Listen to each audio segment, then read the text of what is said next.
Hey, what's up? How you doing, everyone? It's James Amero here at SwitchWatch, your home for everything Nintendo Switch related. Before we jump into the main event, to get into the festive spirit, me and Juan have cobbled together a few coins and we've reached out to a few publishers and we have a number of goodies to give away. I'm going to pop a link up here, so if you want to get involved in the festive fun, go and check that out.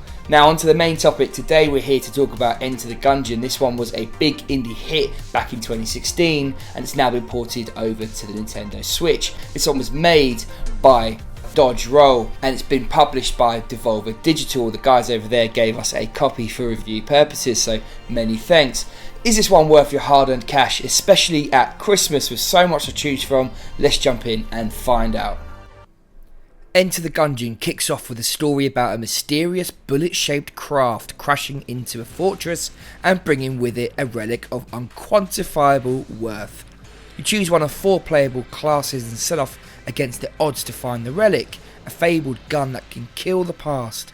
Each of the characters, from the Marine to the Hunter, has a reason to blast the past, and so after a short intro to the game's mechanics, you set off into the roguelike Gungeon to face a set of bullet and gun based enemies on your quest. Along the way you stumble upon a number of hilarious bosses, vendors and countless things to shoot. Welcome then to the Gungeon.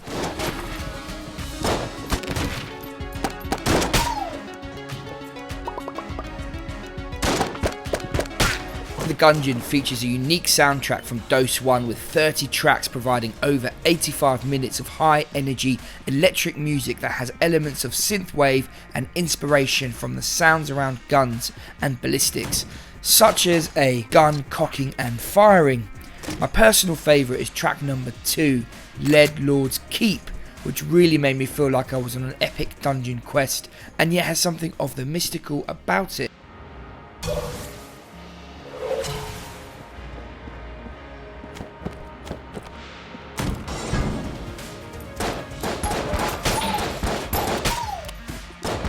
The sound effects are satisfying, and with a big range of weapons, it's nice to have different sounds to the many different guns, albeit there is some repetition. Shooting stuff sounds right, and the mobs make the odd grump or whimper at the right times. The game is set in a top-down 16-bit style reminiscent of old SNES games like Zelda. In fact, the cartoony style of enemies and the bright sprite-based movements of things like lamps reminds me of the same games. For a game that's ultimately set completely in a dungeon, I personally like the visuals. They are bright in places and dark and dungeon-like elsewhere. A common theme throughout is the hilarity of realising that almost everything is a gun or something linked to a gun.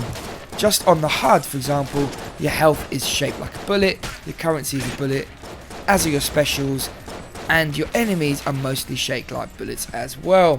From the regular bullet mobs to spooky bullet ghosts, or hilarious oversized bosses wielding massive guns or riding bullet chariots.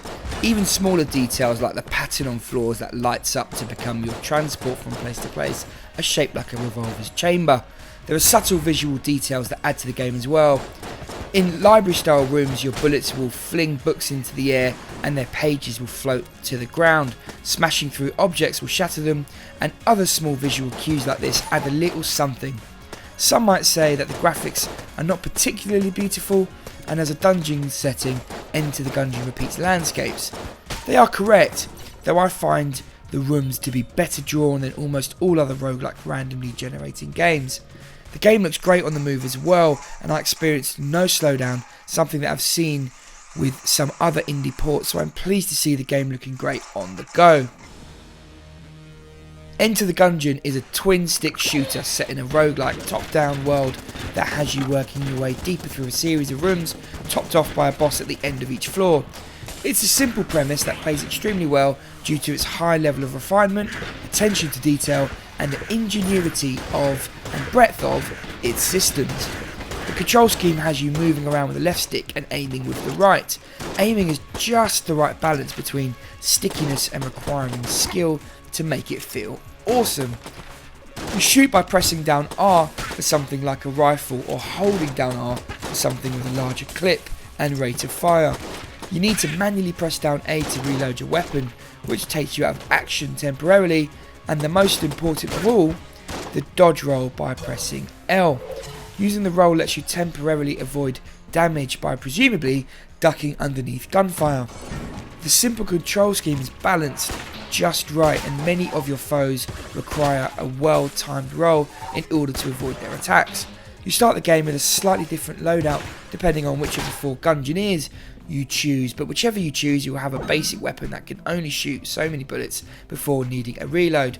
Each Gungeoneer felt quite similar, but there's a little bit of difference there to give you some uniqueness. With each of their starting weapons, generally it's just the right amount to be able to kill 1 or 2 basic mobs if your aim is quite precise. Once you get into a rhythm, you get the hang of moving around and shooting your mobs, ducking as required and reloading on the fly. It feels great, and as you progress you will stumble upon a whole host of improvements that load out your ammonicon, the history of all collectibles gathered. You can stumble upon new weapons, passive abilities and an active ability that is used by pressing down ZR, as well as blanks which stumble all mobs on screen by pressing down both sticks at the same time.